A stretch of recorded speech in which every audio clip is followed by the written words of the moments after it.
Tai, kaip ir minėjau, šiandien susirinkome jau trečią kartą, kas galbūt ir nedalyvavot pirmose dviejose paskaitose, tai galbūt ir pirmą kartą prisijungėt. Tai čia labai trumpai vyksta piktieninių drugių mokymai. Tai yra Europos lygiu vykstantis projektas, kuriuo siekiama ES valstybėse narėse didinti gebėjimus identifikuoti apdulkintojus, tai dieninius drugius, žiedmuses ir laukinės bites. Laukinių bičių ir žiedmusių mokymai vyksta tarptautiniu lygmeniu, ten kelios šalys susitinka vienoje vietoje. Tuo tarpu dieniniams drugiams mes turime prabangą ir galime rengti mokymus išskirtinai savo šalyje. Tai šiandieną susipažinsime su dažniausiomis rūšimis, o mokymų metu sužinosit ne tik rūšis, bet ir kokios dieninių drugių šeimos yra sutinkamos Lietuvoje. Šiek tiek labai trumpai ir paprastai apie sistematiką papasakosiu. Dieninių drugių šeimoms būdingi požymiai. Čia svarbu pažymėti, kad šitas aspektas kai kuriems žmonėms gali padėti greičiau į stalčiukus susidėlioti, kur ten kokios rūšys, ar nuo kokios šeimos pradėti ieškoti, ar kokios tai grupės ieškoti. Dar ir norėčiau priminti dalyviams, prašau, išjunkite mikrofonus.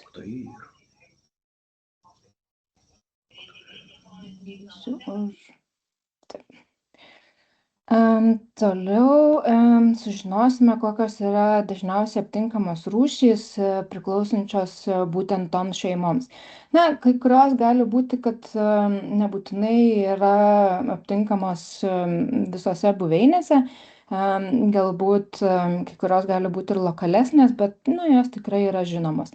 Tai verta vėlgi paminėti, kad šitoje dalyje tie, kas jau besidomintys, tai tikriausiai neatras labai daug naujos informacijos, bet galbūt kai ką pasikartos ir atšviežins žinias. Tai visų pirma, čia taip jau tokia gremėzdiška lentelė. Čia yra dieninių drugių šeimos, kurios yra aptinkamos Lietuvoje. Viena iš jų jau kuris laikas ir laikoma išnykusią, bet apie ją papasakosiu atskirai vėliau. Ir pasaulyje yra iš viso 7 dieninių drugių šeimos. Viena iš jų yra aptinkama tik Amerikoje ir Europoje ir Azijoje šios šeimos rūšių neaptinkama. Tai čia yra sistematiškai surašyta. Ir sistematika tai yra biologijos sritis, kuri grupuoja ir klasifikuoja gyvus organizmus pagal jų panašumus ir giminystę. Čia tokia labai paprasta, tikrai nenoriu jūsų apkrauti sudėtinga terminija. Ir organizmai yra skirstomi į hierarchinės grupės, kaip pavyzdžiui klasė, būrys, šeima, gentis ir rūšis. Čia vėlgi pradedu nuo ganėtinai aukšto taksono. Kaip pavyzdys, plačiausiai turbūt naudojama gal iš tos žmogaus pusės, tai mes esame Homo sapiens, priklausom žmonių rūšiai. Ir moksliniai pavadinimai suteikiami pagal dvinarinę sistemą, tai yra iš 2 žodžių dažniausiai būna. Tai pirmas žodis visada rašoma iš didžiosios raidės ir yra genties pavadinimas, antras žodis yra iš mažosios raidės ir yra rūšies pavadinimas, ir bendrai visas šitas dažniausiai rašomas italic šriftu kursyvu, kaip pavyzdžiui vilkas, jeigu galima pavyzdį irgi duoti, canis lupus ir panašiai. Ir kodėl aš noriu duoti, kodėl svarbi šita informacija yra ir kodėl tikrai labai naudinga žinoti mokslinį pavadinimą. Dėl to, kad tai yra visame pasaulyje naudojama sistema pavadinimų ir Jeigu jūs su užsieniečiu, pavyzdžiui, vokiečiu kalbėsitės apie spungę ir sakysit, o, mačiau spungę, bandysit lietuviškai papasakoti, tai, na, jūsų nesupras, nes jie neturi tokio pavadinimo, tai yra tie bendrinis pavadinimas.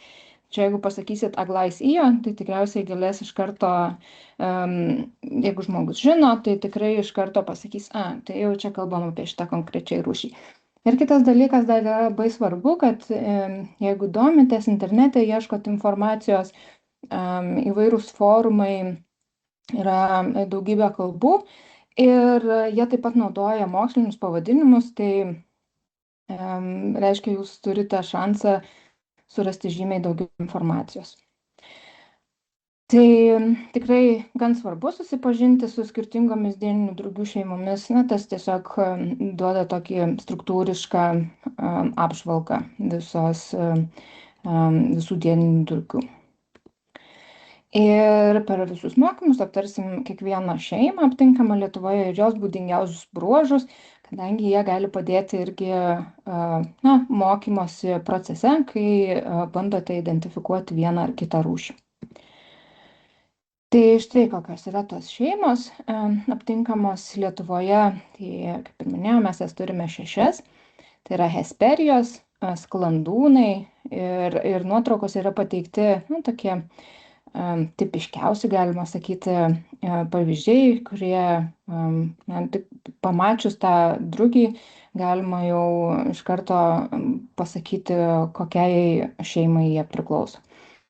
Baltukai, margūnai, tai va čia yra ta viena šeima, kuri Lietuvoje yra nebeaptinkama, bet vėlgi aš apie ją papasakosiu detaliau eigoje.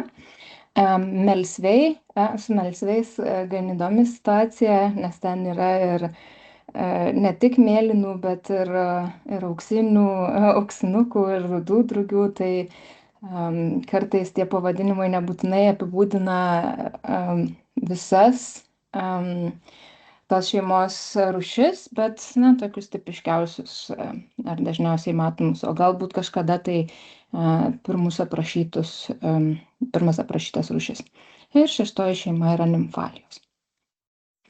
Tai pradėsime nuo pirmos, tai paeiliui ir eisime, tai hesperijos.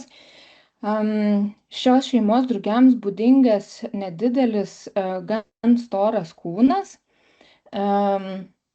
vizualiai masyvus pilvelis, čia gal šiek tiek ir parodysiu, tas masyvus pilvelis, didelė plati galva ir gan svarbu kartais irgi pasižiūrėti kaip tos antenos, kad jos yra nutolusios ganėtinai toli viena nuo kitos ir nėra taip tiesiai, netrodo, kad iš vienos vietos būtų. Palyginus su visų kūnu, sparnų paviršiaus plotas santykinai mažas ir antenos kartais gali būti su kabliška viršūne. Tai šitą irgi pamatysim sekančiuose pavyzdžiuose. Tai daugumoje čia yra tokie tipiški bruožai, visiems tiems bruožams gali būti šiek tiek kažkokių tai išimčių, tačiau hesperijoms daugiau mažiau tai atitinka. Ir hesperijos yra tokie, galima sakyti, primityvesni dieniniai drugiai, jie net kartais gali ir nepriminti dieninių drugių. Ir čia viena iš priežasčių, nes jie taip įdomiai sparnus laiko. Ir čia vat ant šito miškinio storgalvio labai gražiai matosi, nes jų apatiniai sparnai būna nuleisti žemyn, o užpakaliniai sparnai nuleisti žemyn, o priekiniai sparnai jie tokiu kampu būna pakelti. Ir tokį kartais keistai vizualiai atrodo. Lietuvoje iš viso registruota 14 hesperijų rūšių. Ir čia kaip ir minėjau apie, kad nebūtinai visos rūšys bus labai jau dažnos ar visur paplitę, tai kaip ir viksvinė hesperija, tikrai išskirtinė, gal labiau noriu tiesiog paminėti ją ir parodyti, kad jeigu jau rasit tokį drugį nėra su kuo jį sumaišyti. Tikrai išskirtinės išvaizdos, labai patraukliai atrodanti rūšis. Aš labai į detalės apie buveines, apie mitybinius augalus ir panašią informaciją nesileisiu, kadangi tikrai neužteks laiko apie viską pakalbėti. Tai čia galbūt kada nors ateityje apie tai dar pasikalbėsim atskirai. O šalia yra pavyzdys miškinio stargalvio ir kairėje nuotraukoje jūs matot patinėlį, o dešinėje patelę. Ir kaip galima atskirti, tai čia tikrai irgi plačiai paplitusi rūšis, o patinai turi va tokius juodus brūkšnelius. Tai yra androkoniniai žvyneliai, kuriuose yra tokie kaip ir feromonai, kurie padeda užliūliuoti, galima sakyti, ir užburti pateles, kad jos norėtų, tiesiog patinai padeda tai privilioti pateles. O patelės tokių neturi. Jos dažniausiai patelės irgi būna stambesnės, masyvesnės, kadangi jos savo pilveliuose turi užauginti ir išnešioti kiaušinėlius, kuriuos turi taip pat skirtingose vietose išdėlioti. Na ir kaip vienas iš požymių buvo kabliškos antenos, tai miškinis storgalvis yra puikus to pavyzdys. Tai kaip matote, čia tiek patino, tiek patelės pavyzdyje matosi labai gražiai tos kabliškos antenos, jos net neprimena dieninio drugio, nes, kaip ir kalbėjom, dieniniai drugiai turi tokias antenas su buoželėmis. Atrodo, kad ir neturėtų būti šitų kablių, bet vėlgi visose taisyklėse yra tam tikrų išimčių. Dar viena tikrai labai dažna rūšis ir jinai skraido pavasarį, dalinai ir retkarčiais pasirodyti gali ir antroji vasaros pusėje. Tai yra mažoji hesperija.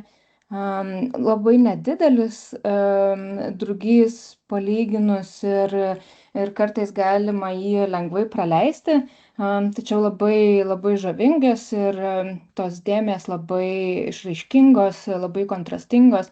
Tai praktiškai panašios į kitas savo genties rūšis, apie kurias aš dabar nekalbėsiu, bet praktiškai Lietuvoje tai yra labai maža įvairovė šitų hesperijų, tai nėra labai daug su kuo sumaišyti ir tikrai, santykinai mažas drugys yra.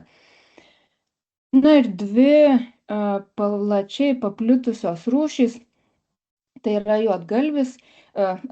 juodbuožis ir raudonbuožis storgalviai. Ir štai čia labai gražiai matosi, kodėl jie turi tokius pavadinimus. Aš kaip praleidau ir neparašiau lietuviško, bet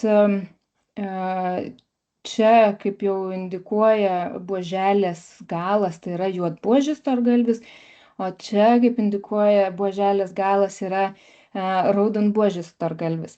Ir čia yra rūšys, kurios tikrai įneša gan daug chaoso pradedantiesiems, nes iš pradžių sunku suprasti, kur reikia žiūrėti, kaip identifikuoti ir kaip jas atskirti. Dar skiriasi ir patinėliai. Čia kaip ir šitoj schemoje galite matyti čia ir iš arčiau, štai čia yra raudonbuožis storgalvis, o čia yra juodbuožis. Ir kaip mato, tos buoželės galas skiriasi ir androkoninių žvynelių tos juostos pas juos yra skirtingos. Pas juodbuožį jinai tokia pertraukta yra ir trumpesnė, tuo tarpu raudonbuožis storgalvis turi ištisinę. Patelė, žinoma, to neturi.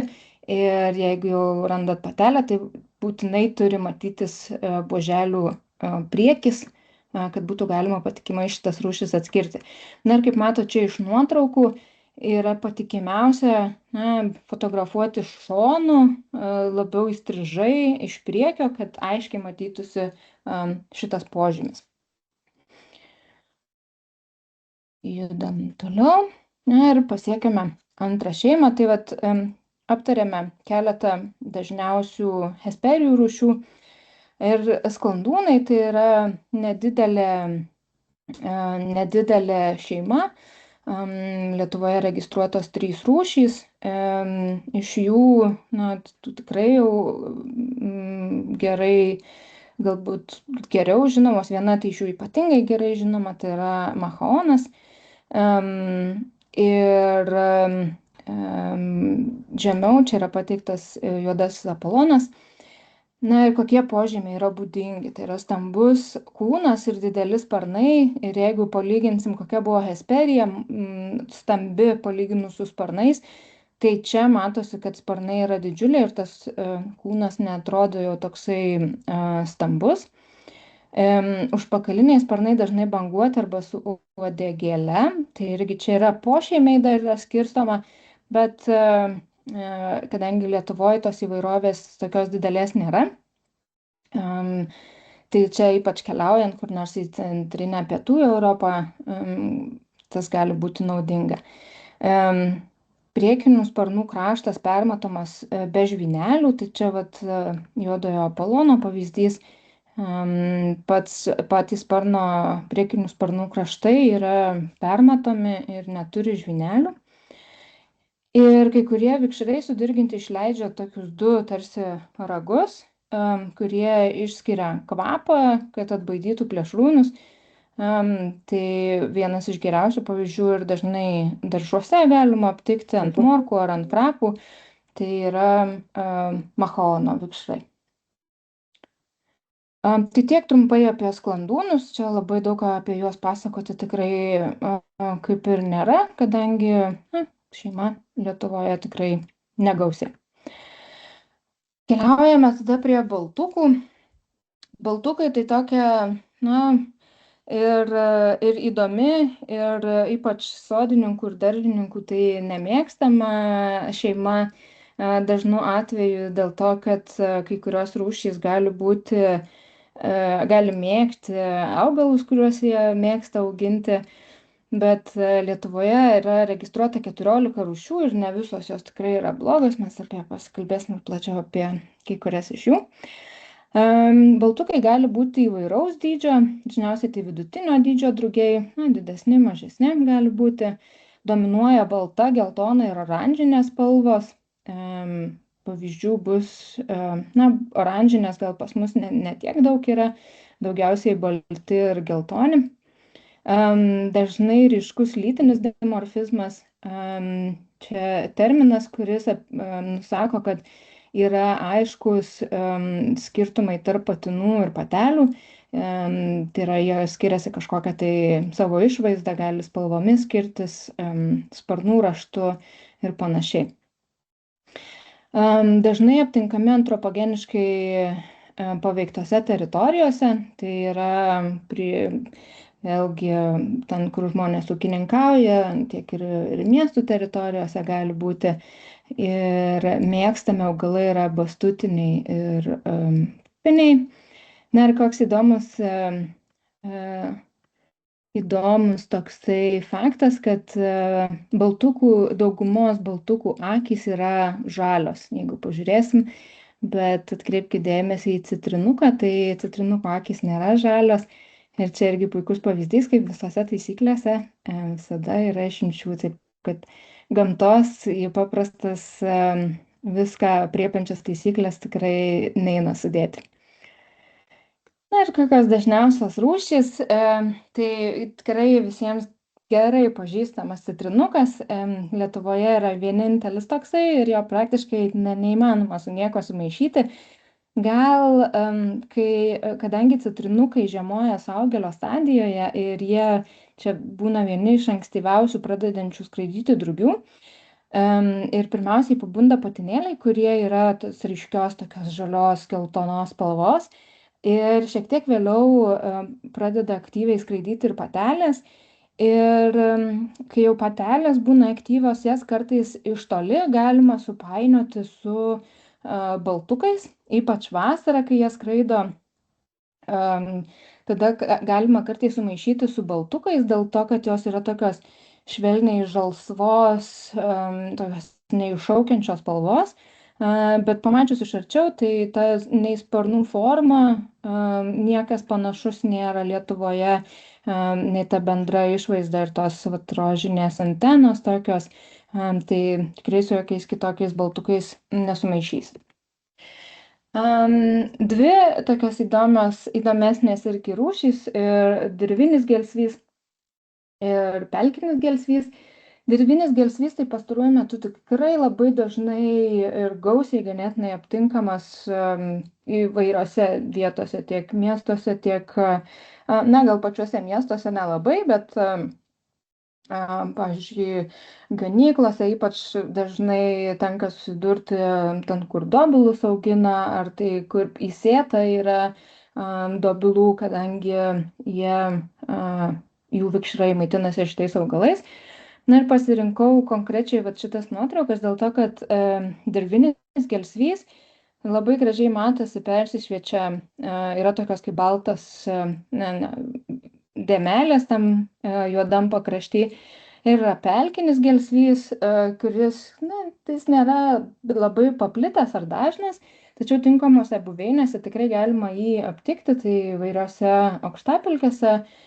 Tai tenais jis tikrai dažnas, tai vat, kad nesumaišyti, tai pelkinio gelsvo tos pakraščio dėmės yra ištisinės, jos neturi baltų tų tokių tarpelių ir, na, ir šiaip jis toks ir kontrastingesnis ir dydžiu gal ir panašus, gal šiek tiek didesnis už dirvinį gelsvį, bet iš principo jau randa tokį, tai galima sakyti, kad tai ir tinkamai buveiniai, tai bus dirvinis pelkinis gelsvys. Gudobilinis baltukas. Dar viena, vėlgi nėra visur aptinkama rūšis, tačiau tikrai išskirtinės išvaizdos. Kartais nepatyrusiems stebėtojams gali būti panaši į griežtinį baltuką, apie kurį dar pasikalbėsim.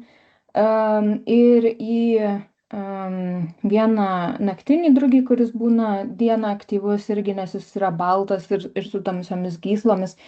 Tačiau tada reikėtų pasižiūrėti, kokios yra antenos. Čia labai gražios buoželės yra, buožiškos tos antenos. Ir bendra ta išvaizda, kaip jisai tupi, kaip jisai elgiasi. Tai tikrai gan išskirtinė rūšis.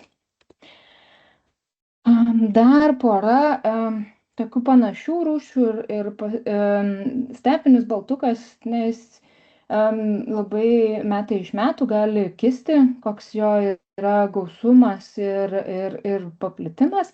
Tai yra migruojanti rūšis ir neretai galima sumaišyti su aušrele. Na, ganėtinai išskirtinė rūšis, tačiau aušrelės tik patinėliai yra tokie ryškūs su oranžiniais priekinių sparnų kampais. Tuo tarpu patelės, čia kaip ir viršutiniai nuotraukai parodyta, jos yra baltos ir vienspalvės. Tai reikėtų atkreipti dėmesį, koks yra raštas. Tai stepinis baltukas, na, čia kaip ir pažymėta, peliuko Mikio raštas yra, ir mato, čia gali kaip to Disnėjaus personažo. Ir tas raštas yra toks labai tvarkingas, daugiau mažiau vienspalvis, galima sakyti, ir tie pakraščiai visų šitų dėmių yra gan tolygus. Tuo tarpu aušrelės, jis toks kaip žemėlapis atrodo, visas išvarpytas ir tos dėmės, jų pakraščiai nėra lygus ir neturi kažkokio rašto, kuris labai išsiskirtų ar sudarytų kažkokį kažkokius simbolius ir panašiai. Tai galima iš tą atkreipti dėmesį, nes, na, neretai galima aptikti juos toje pačioje buveinėje. Na ir tikrai pačios dažniausios ir gausiausios rūšys, tai yra šios 3 baltukų rūšys, tai yra kopūstinis, ropinis ir griežtinis baltukai. Ir pradedantiesiems tai tikrai būna didžiulis galvos skausmas išmokti, kaip pažinti šitą rūšį, kaip atskirti šitas 3 rūšis.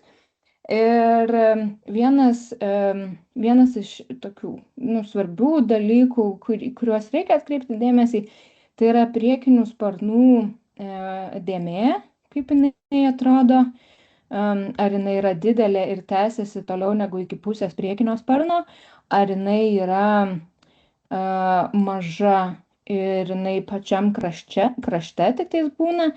Ir be abejo reikėtų atkreipti dėmesį, kokios yra gyslos. Ar tos gyslos yra švarios, vienspalvės su visų sparnu, ar jos yra patamsintos, tokios atrodo tarsi žalios arba juodos būtų.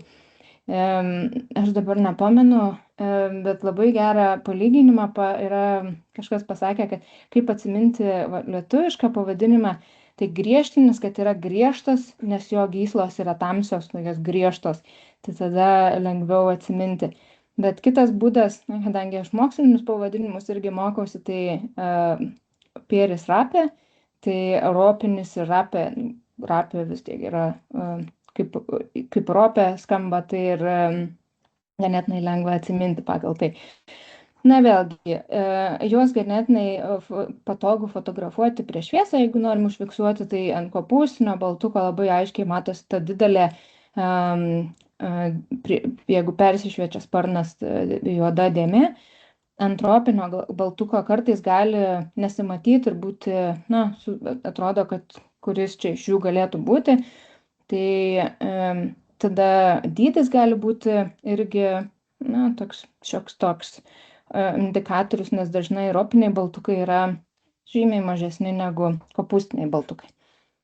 Ir čia noriu dar atkreipti dėmesį, kad ypač antroje vasaros pusėje ropiniai baltukai arba jau kai būna nusiskraidę šiek tiek, tos gyslos gali būti labai nusitrynę ir ne taip aiškiai matytis, bet ropinis baltukas, jie niekada neturi tokių patamsėjusių gyslų.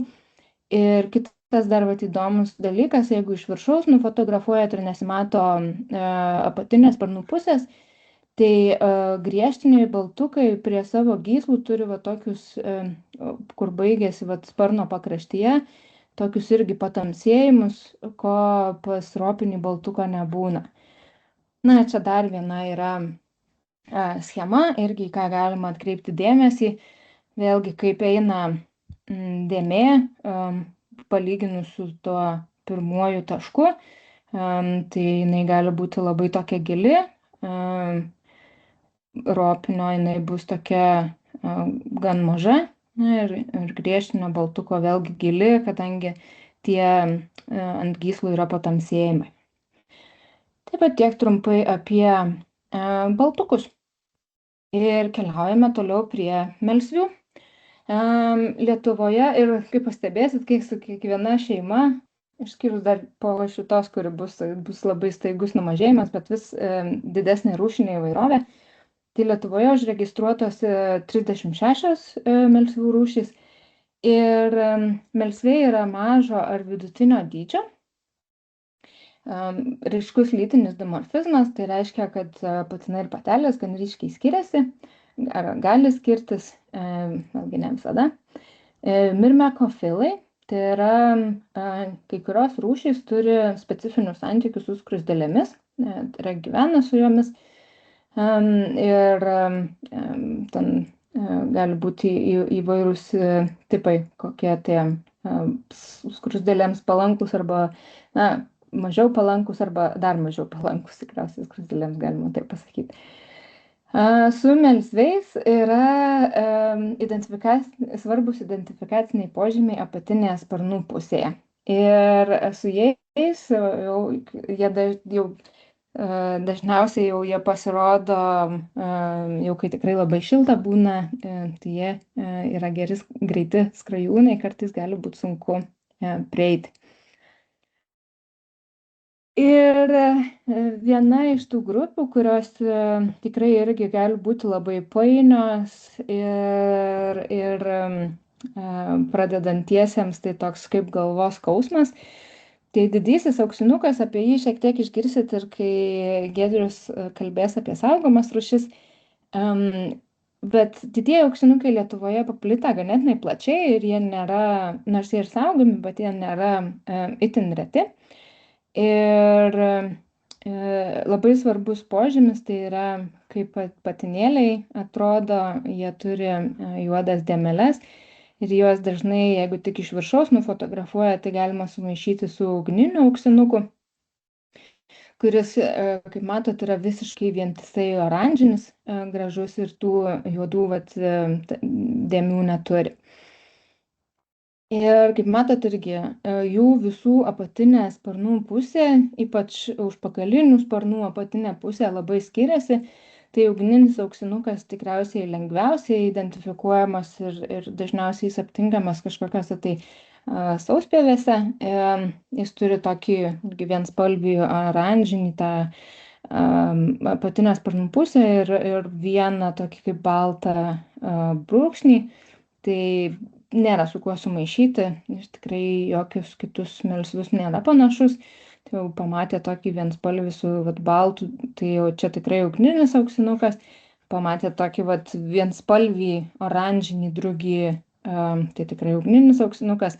Na, su patelėmis drugių pasaulyje yra šiek tiek sudėtinga, nes čia yra ugninio auksinuko patelė, kuri ne visai panašiai į patinėlį. Ir jas kartais galima sumaišyti su kitų auksinukų patelėmis, bet visada verta pasižiūrėti į apatinę sparnų pusę, kuri dažnai yra tokia pati toj pačioj rūšy, tarp skirtingų lyčių. Tai čia gerai matosi labai, gal šiek tiek priartinsiu, su mažuoju auksinuku. Praktiškai patinas ir patelė, taip žiūrint iš šono, visiškai nesiskiria ir turi labai panašią išvaizdą. Vėlgi, kaip atrodo viršutinė sparnų pusė ir mažieji auksinukai, jų apatinė sparnų pusė praktiškai neturi taškelių, arba tie taškeliai yra labai labai neryškus, tai irgi geras skiriamasis požymis. Ir kitas dalykas, jie yra ganėtinai maži, palyginus su kitais auksinukais, dėl to ir vadinami mažaisiais auksinukais. Tamsusis auksinukas dar taip pat yra apleistose pievose dažnai, ar apleistose kažkokiose teritorijose, ar mažiau intensyviai tvarkomose teritorijose aptinkama rūšis. Ir čia galite matyti, patinai ir patelės kartais gali skirtis tiek apatinė sparnų pusė, tiek ir viršutinė sparnų pusė. Čia viršuje yra patelė, apačioje yra patinas. Bet tamsiojo auksinuko svarbus požymis yra štai šios 4 dėmės. Ir jeigu šitoje vietoje, jeigu matot, kad yra 4 dėmės, tai yra tikrai tamsusis auksinukas. Na, o didysis auksinukas tai tikrai išsiskiria savo išvaizdą dydžiu, labiau dydžiu negu išvaizda, ir specifinė buveinė irgi daugiau tokiuose šlapesnėse pievose gali būti, kur auga visokios didžialapės rūgštynės. Čia pora rūšių, kurios beržinis zefyras vėlgi nėra tokia jos labai dažna rūšis ir nebūtinai visur paplitusi, bet kartais gali būti praleidžiama ir nepamatoma dėl to, kad tai yra su medžiais susijusi rūšis ir suaugėliai tiesiog dažnai laikosi aukštai medžių lajose ir kartais galima tiesiog jų net nepastebėti. Na ir žalsvasis varinukas, tikrai išskirtinė dieninių drugių rūšis. Jeigu dar nėra tekę matyti, tai apsilankykite aukštapelkėse. Šiaip įvairiose buveinėse jie tikrai gali būti, ten, kur auga įvairūs pupiniai augalai, tai jie tikrai gali būti aptinkami, bet dažniausiai turi būti sausos, bet tai pušynai, mėlynynai kažkokiu, bet ypač aukštapelkės jie irgi mėgsta ir tenais laikosi, tai labai, labai žavinga rūšis ir tiek patinai, tiek patelės yra tokios žalios spalvos. O kaip atskirti patiną nuo patelės, tai čia nuotraukoje yra patinas ir tai galima pamatyti pagal tai, kad jisai turi, tai aš tik surasiu, čia va toksai kaip ir gumbelis atrodo, tai čia yra šitoje vietoje androkoniniai žvyneliai. Ir tik patinėliai juos turi, patelės tokio neturi. Vėlgi nebūtinai visada matosi, gal parodys čia tiksliau, šitoj vietoj, čia toksai kaip sustorėjimas, atrodo kaip kažkoks tai gumbelis. Tai čia yra androkoninių žvynelių tas taškelis ir taip skiriasi patinas nuo patelių šitos rūšies. Dar pora tokių įdomesnių, irgi gan specifinės rūšys. Yra pelkinis melsvys ir baltajuostis melsvys. Aš labai apie juos nesiplėsiu, bet įdomus dalykas, kad anglų kalboje šitas pelkinis melsvys yra vadinamas spanguoliniu melsviu ir čia labai gražiai tas augelis tupi ir maitinasi ant spanguolių žiedo. Tai vat, kai spanguolė žydi, tada skraido ir šie drugiai. Tai galima tada bandyti jų važiuoti ieškoti. Na ir baltajuostis melsvys, jisai toks išskirtinis, galima sakyti, nes jis šiek tiek kartais gali priminti dirvinį melsvį, apie kurį dar neužilgo ir kalbėsiu, bet reikia atkreipti dėmesį, kad jis turi tokį ištisinį baltą brūkšnį ir jo visos tos visi šitie taškeliai, jie yra išsidėstę daugiau mažiau vienoje linijoje, nes labai retais atvejais pasitaiko formos, kurios neturi šito balto brūkšnio.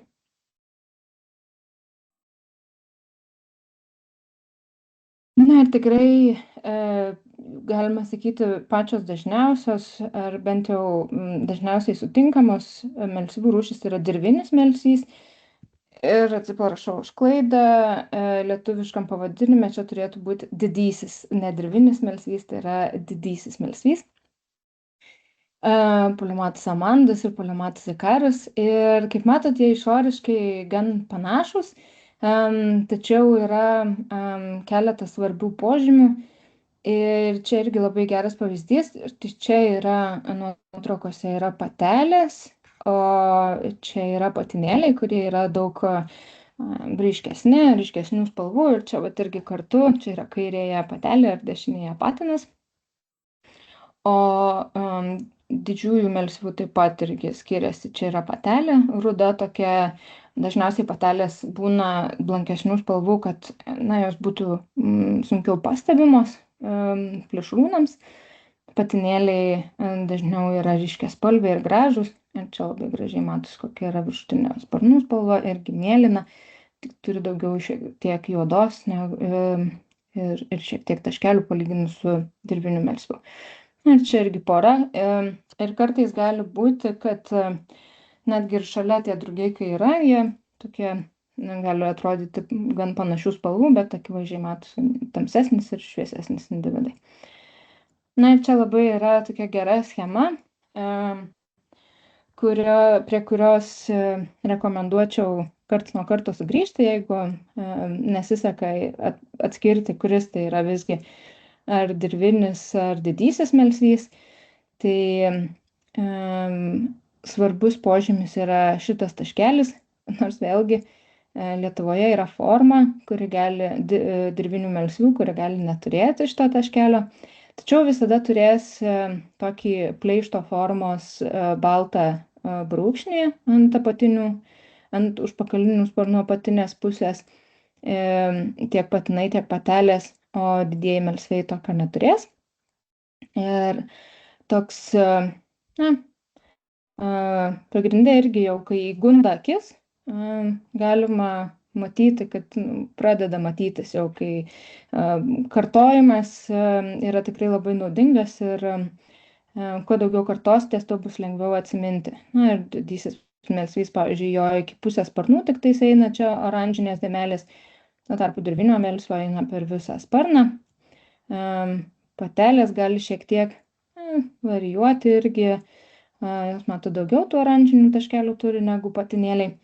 Tai reikėtų visada atsargiai identifikuojančias rūšis ir tiesiog pasitikrinti, jeigu nesat užtikrinti. Na ir keliaujame prie margūnų. Tai yra šeima, kuri Lietuvoje jau yra neaptinkama. Ir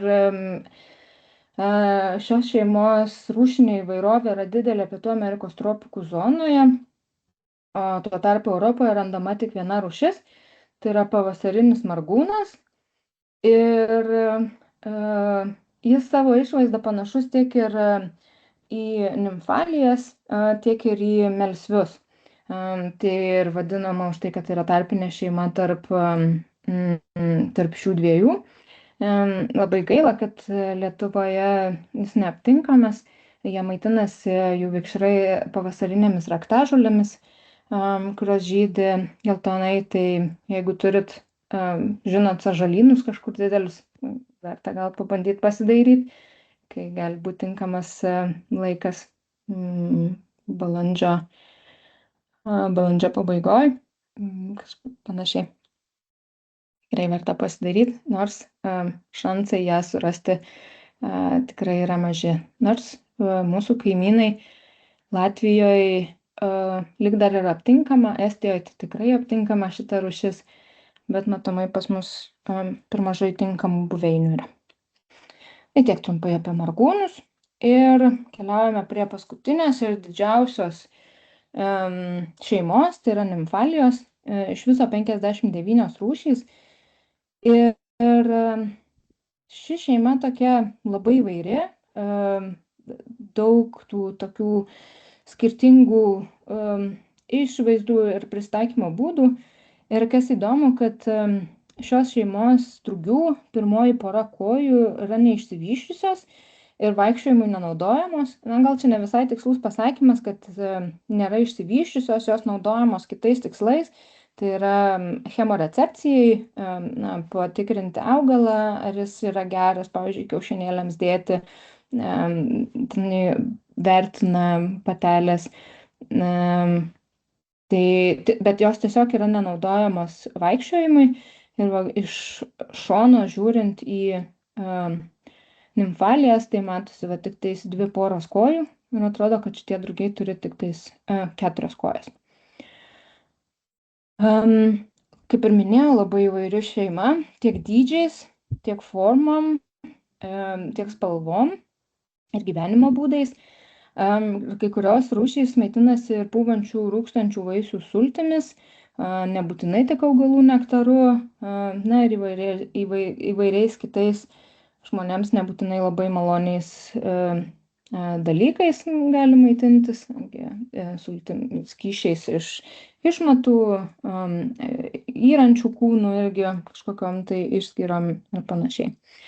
Na ir skirstoma yra į pošeimius, bet čia tiesiog vėlgi gali būti lengviau susidėti į stalčiukus, bet labai nedetalizuosiu toliau einant apie šitos pošeimius. Tai vienas iš tokių irgi miškų, su miškai susijusių rūšių, tai yra juodmargiai, yra didysis ir mažasis juodmargis, labai originalūs pavadinimai. Ir jie ir indikuoja, kad vienas yra didelis, kitas yra mažas. Nuotraukose labai sunku pamatyti, koks yra iš tikrųjų tas dydis, bet vizualiai tikriausiai didysis juodmargis beveik gal dvigubai, gal net ir daugiau didesnis už mažąjį juodmargį. Gan skirtinga išvaizda ir pamačius vieną kartą tas skirtingas rūšis jau praktiškai nebepavyktų jau sumaišyti, nes tikrai išskirtinai atrodo. Ir didysis juodmargis yra daug spalvingesnis, o tuo tarpu mažasis juodmargis jis turi tik tais tokius baltus tuos tryžius ir praktiškai visas juodas. Apatinė sparnų pusė šiek tiek panaši, bet vėlgi gerai įsižiūrėjus, tai tikrai nesumaišysit. Vėlgi ir sparnų forma šiek tiek skiriasi, didieji juodmargiai tikrai labai geri skrajūnai yra, mažieji juodmargiai gal mažiau geri. Įvairūs, stiklydo 2 nuotraukos, įvairūs perlinukai, sidabrinis perlinukas Isorija latonija, E, Tikrai irgi dažnai matomas ir vasarą įvairiose labai buveinėse. Išskirtinai atrodo dėl savo tų tokių didelių sidabriškai atrodančių dėmių ant užpakalinių sparnų apatinės pusės. Didysis perlinukas irgi dažniausiai miškuose, pamiškėse, miško keliukuose sutinkama rūšis.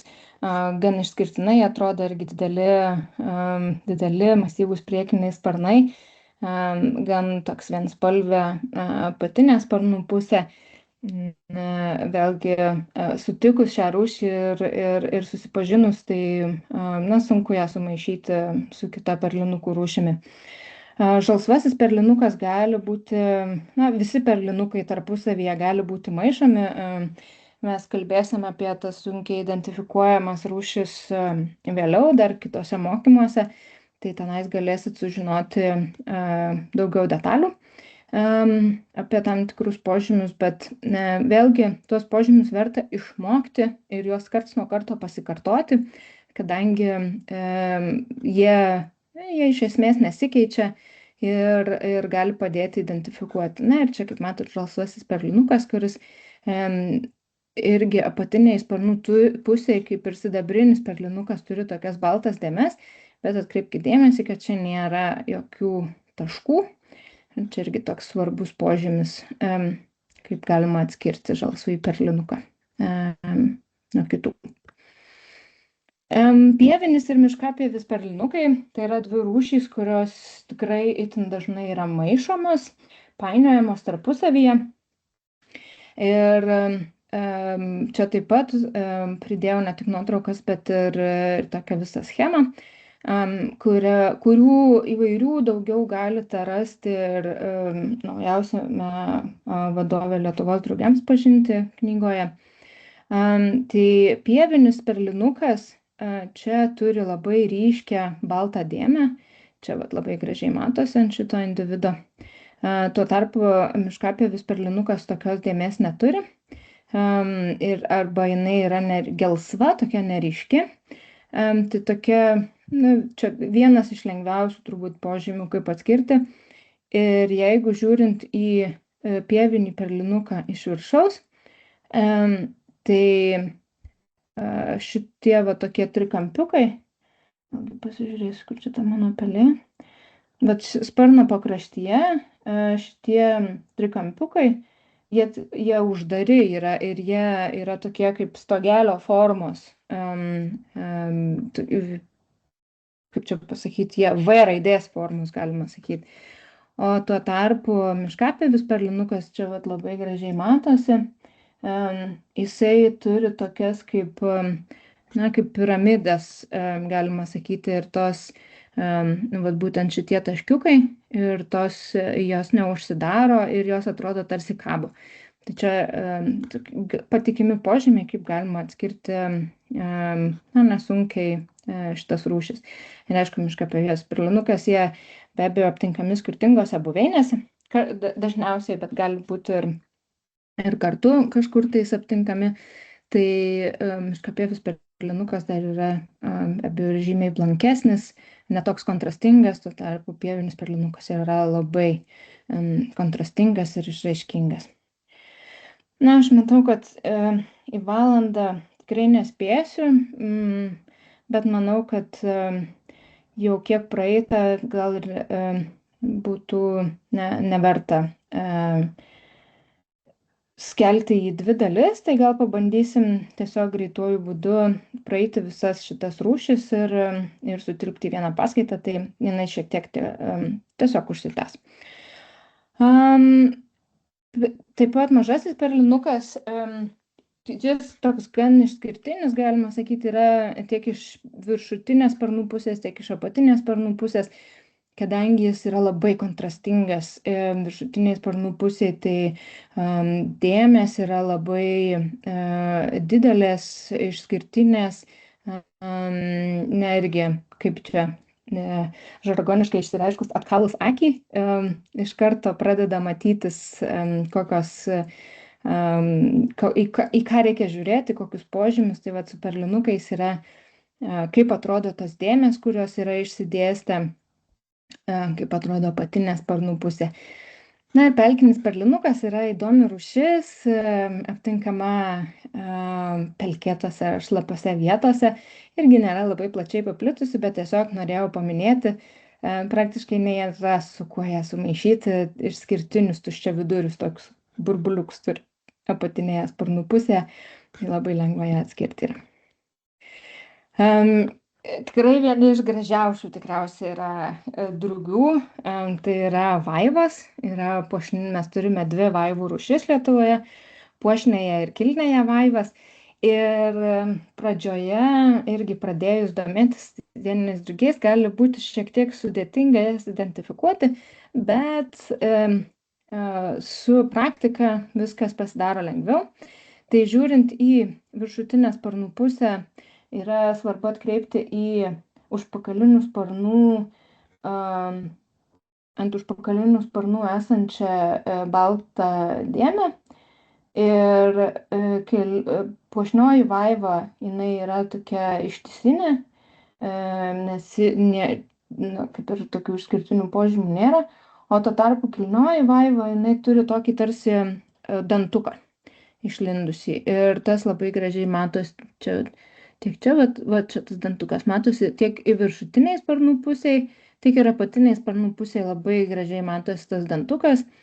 Na ir čia galima pastebėti irgi, kad kilnioji vaiva yra labai kontrastinga savo spalvomis, tuo tarpu puošnioji vaiva yra mažiau kontrastinga, tačiau puošniosios vaivos gali būti tokia labai graži oranžinė forma, kuri nėra labai dažna, bet kartais tikrai gali pasitaikyti labai žavingi drugiai.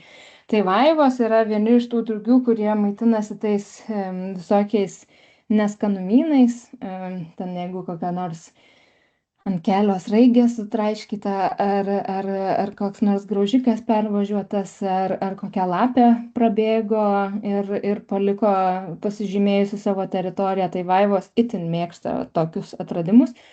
Tai dėl to, kai važinėjat miškuose vasaros metu, neskubėkite, nelakstykite miškuose, nes jos labai dažnai tupi ant kelio važiuojamosios dalies ir daug vaivų praranda savo gyvybę būtent dėl to, kad yra suvažinėjamos. Tai tiesiog neskubėkite, jeigu galit, prilėtinkit, kad drugiai spėtų sureaguoti ir pasitraukti iš kelio. Vaivos irgi yra stiprus krajūnai, tai tikrai pasitrauks iš kelio jums greitai.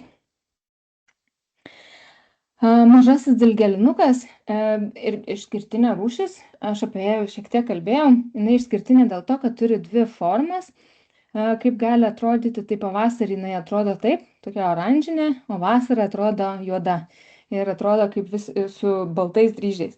Ir kartais būna žmonės mažuosius dilgėlinukus maišo su mažaisiais juodmargiais, kadangi irgi būna visas juodas, atrodo ir su baltais dryžiais, bet neapsigaukit, irgi skiriasi dydis ir sparnų forma, ir čia ir tų oranžinių dėmelių yra, tai apatinė sparnų pusė visiškai kitaip atrodo.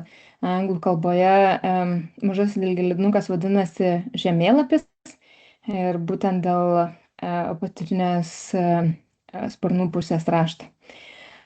Usninukas ir admirolas tai yra dvi rūšys, kurios jų gausumas varijuoja metai iš metų, kartais gali būti jų daugiau, kartais gali būti mažiau. Tai ypač jaučiasi su usninukais. Ir dėl to, kad usninukai ir admirolai, jie yra migruojančios rūšys, jos atskrenda iš pietų Europos ir kartais priklausomai nuo klimatinių sąlygų gali atskristi daugiau ar atskristi mažiau. Admirolai kartais gali ir peržiemoti, jeigu gera žiema būna. Nors tokio jau užtikrinto fakto, kad būtų rastas individas kur nors įlindęs Rūsyje žiemojantis ir kad jis pavasarį aktyvus vėl pradėtų skraidyti, nėra, bet tai indikuoja tai, kad stebimi itin ankstyvi individai, kurie dar atskristi iš toli kaip ir negalėjo. Tai vienintelė išvada, kad reiškia, jie turėjo peržiemoti kažkur tai. Na ir šios 3 rūšys tikriausiai jau irgi apie jas daug pasakoti nereikia. Spungė bendrai yra geriausiai, lengviausiai atpažįstamas drugys Lietuvoje dėl tų išraiškingų dėmių, kurios akis primena. Jeigu kam nors pasisekė, kad rūsyje ar palėpėje žiemotų sutrikdytos spungės, jos skleidžia specifinį garsą, kaip plazdena savo sparnais. Ir tai yra irgi tam, kad atbaidytų plėšrūnus ar išgąsdintų, kad nebūtų suvalgytos. Dilgėlinukai taip pat ir visos šios 3 rūšys žiemoja suaugėlio stadijoje, dėl to jos pradeda skraidyti pavasarį labai anksti. Ir dažnai, kas nesidomi, labai stebisi, kad oi, kaip čia taip anksti pradėjo skraidyti dieniniai drugiai, bet tai yra tiesiog dėl to, kad jeigu jie žiemojo vietoj, kur yra geriau iššildoma, ta vieta greičiau iššilo, tai jie ir pasidarė aktyvūs. Dilgėlinukas taip pat gan išskirtinė rūšis, mažai su kuo ją galima supainioti, nebent su plaštakėmis, apie kurias pakalbėsiu kitoj skaidriai. Na, karpitūnė praktiškai nėra su kuo sumaišyti, labai išskirtinė sparnų forma ir apatinė sparnų pusė yra rudos spalvos ir išskirtinis požymis yra va toks baltas kabliukas, kuris matosi ir matosi tiek pas patiną, tiek pas patelę, čia tiesiog užstoja kitas sparnas. Bet ant šitų karpitūnų labai gražiai matosi, va, tik tais 2 kojos matosi. Tai reiškia, atrodo, kad jinai turi tik tais 4 kojas, dar 2 kitoj pusėje. Nors iš tikrųjų, vat, galima įžiūrėti, kad čia yra pirma pora kojų yra prigludusi prie kūno. Na, šitos plaštakės, su kuriomis kartais gali sumaišyti dilgėlinukus, bet plaštakės yra daug stambesnės, didesnės ir tikrai irgi pamačius, reikia nepamiršti, dilgėlinukas per visą užpakalinį sparną šitoj vietoj turi juodą dėmę, tuo tarpu plaštakės čia tik per vidurį, tai yra daug mažesnė. Ir vėlgi čia yra schema, į ką reikėtų atkreipti dėmesį, bet tokie pagrindiniai požymiai: daugiaspalvės plaštakės kojos yra juodos, tuo tarpu raudonjuostės yra geltonos. Ir va šitoj vietoj yra daugiaspalvės plaštakės, čia šitas juodas pakraštys yra toks švarus ir jisai iš karto iš juodo pereina į oranžinį, tuo tarpu raudonjuostė plaštakė čia turi tokį kaip ir išplaukusį dar juodą brūkšnį, tai irgi toks gan patikimas požymis. Kitas dalykas, jeigu drugiai yra šviežus ir dar nenusiskraidę ar kas nors nebandė jų nučiupti, tai galima atkreipti dėmesį į sparnų krašto dantytumą. Tai daugiaspalvė plaštakė yra daug lygesnių sparno kraštų, tuo tarpu raudonjuostė turi tokį daug labiau dantytą. Šeirys vėlgi labai išskirtinė rūšis, nėra su kuo sumaišyti. Dar viena rūšis žiemojanti suaugėlio stadijoje, išsiskiria savo gražiu tokiu geltonu pakraščiu. Tai jis matosi tiek iš viršutinės sparnų pusės, tiek ir iš apatinės sparnų pusės. Ir čia yra kaip žiemoja po žieve. Ir irgi kas įdomu, kad nors jie ir žiemoja suaugėlio stadijoje, bet jie neretai pasirodo šiek tiek vėliau negu kiti žiemojantys suaugėlio stadijoje. Matyt, jie laukia, kadangi jie yra žymiai stambesni. Teorija tokia, kad jiems tiesiog nesinori švaistyti energijos ir laukia, kol tikrai jau bus geriau įšilę. Dar viena tokia grupė, kur labai labai panašūs vieni į kitus ir pradedantiesiems yra didžiulis galvos skausmas, tai yra šaškytės. Visiems jos yra vienodai margos, nieko jos nesiskiria, bet iš tikrųjų paprastoji šaškytė yra panašiausia į visas, tikriausiai galima sakyti, ir jinai turi daug jinai gali varijuoti, tai čia vat nuotraukose pateikti pavyzdžiai nebūtinai atspindi, kaip atrodo visą laiką rūšys, tai visos šaškytės gali, daugiau mažiau patys raštai gal ne tiek, bet tos spalvinės variacijos, ar ten daugiau dominuos tamsi, ar ta šviesi spalva, tai tie dalykai gali varijuoti. Tačiau rudgelsvė šaškytė, pavyzdžiui, yra sunkiai sumaišoma, galima sakyti, nes tiek ant viršutinės sparnų pusės, tiek ant apatinės sparnų pusės matosi aiškiai juodų taškų linija. Ant kitų šaškyčių to nėra, išskyrus ant auksuotosios šaškytės, bet vėlgi čia bus kitoje paskaitoje apie tai. Ir jos, galvoju, gan retai tikriausiai aptinkamos toje pačioje buveinėje.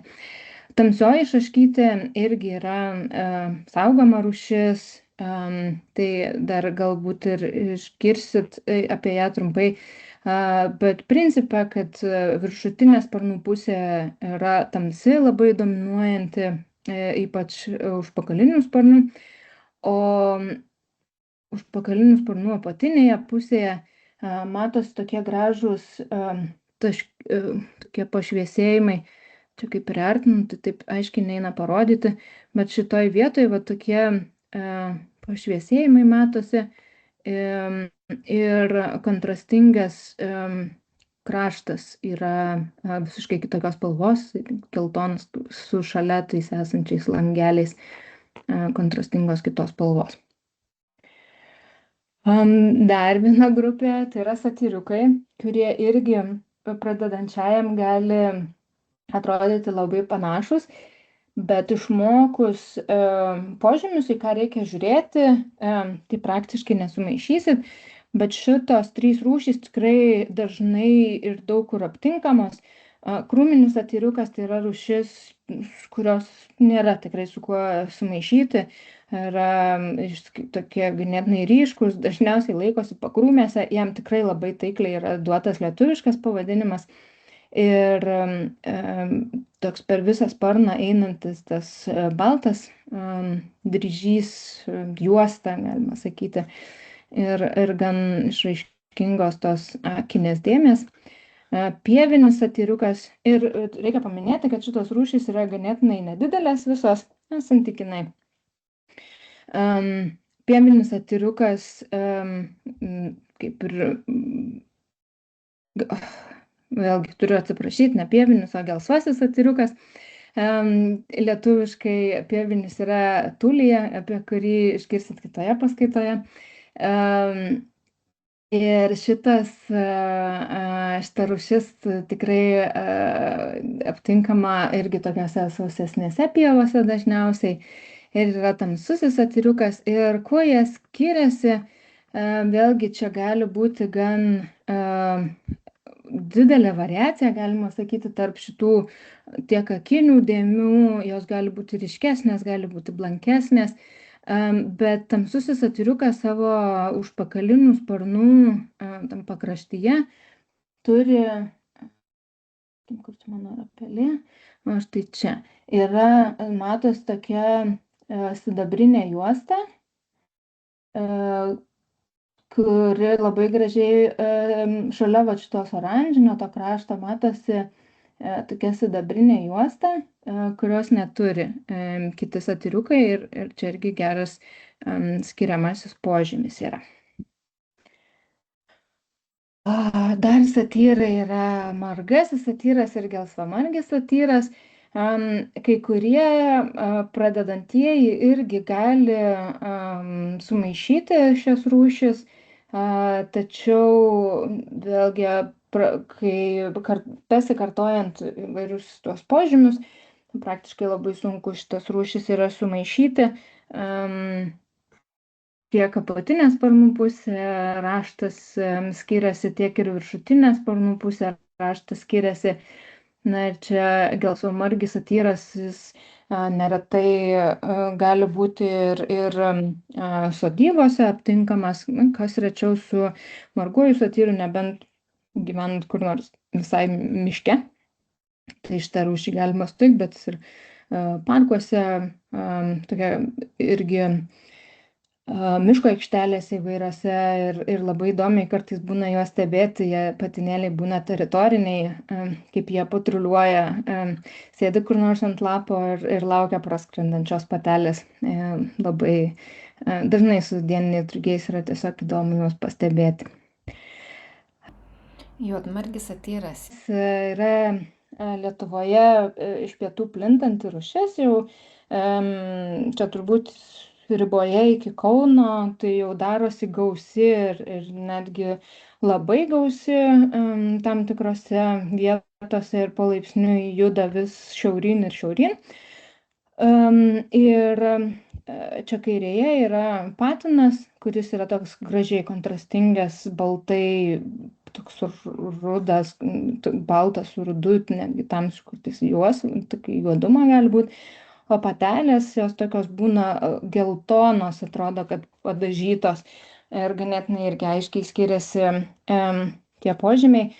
Nėra su kuo sumaišyti šios rūšies, tokia yra išskirtinė ir pamatysit pievoj va tokį drugį su 4 kojom. Tai tikrai yra šita rūšis, jokia kita negali būti, jokių panašių nėra. Na ir paskutinė skaidrė apie dažniausias rūšis, tai yra turbūt jautakis satyras ir tamsusis satyras. Tai yra jautakis satyras, tai yra bendrai visoje Europoje dažniausia ar gausiausia, net galima sakyti, rūšis. Vasarą įvairiose pievose tai yra absoliučiai dominuojanti rūšis ir tamsusis satyras nėra toksai dažnas ir taip dažnai aptinkamas, tačiau irgi dažnai jie labai skraido tuo pačiu metu ir tose pačiose buveinėse, tose pačiose pievose, bet kai skrydyje galbūt ir galima juos sumaišyti, tačiau nutūpus tai tamsusis satyras turi tokias labai aiškias akinės dėmes.